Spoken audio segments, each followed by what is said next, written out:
Hi, my name is Mike Brueggemeyer and I'm a director.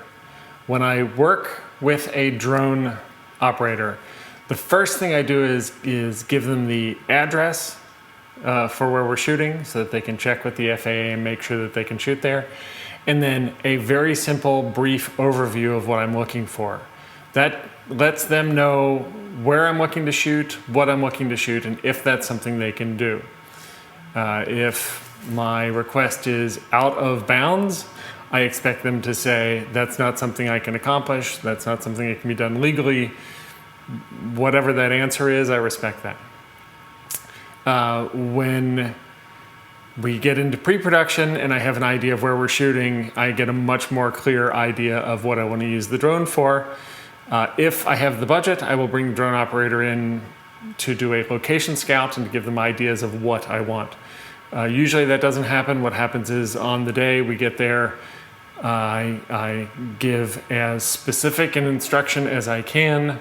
I want you to come in over those tree tops and track this way directly over this car, or I want this to feel a certain way, I want this to look a certain way. And we discuss things like resolution and frame rate because those things specifically affect the story that we're shooting. For example, I told Greg what I wanted on the film The Answer. I wanted to make it feel like they were underwater and moving slowly.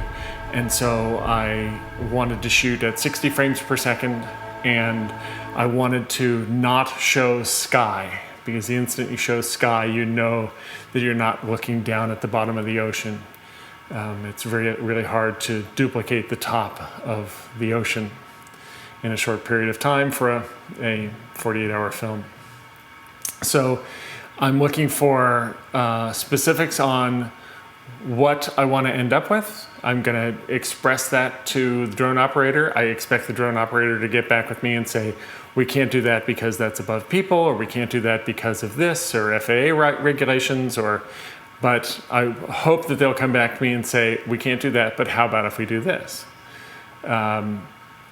One of the best things that a drone operator can do is have an understanding of the story that we're trying to get after and offer things, offer suggestions. I'm big on collaboration. I want the best out of everybody, and when somebody like Greg comes to me and says, wouldn't it be great if we did this, 9 times out of 10, I'm going to jump at it.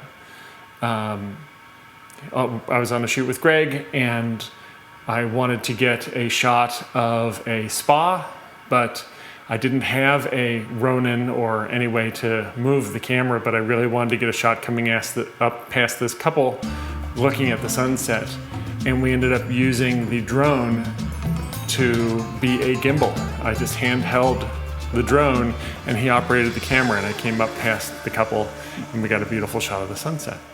So for me, it's about communication and figuring out what you can accomplish, and hopefully listening to that drone operator and getting the best of their expertise to make the shots better.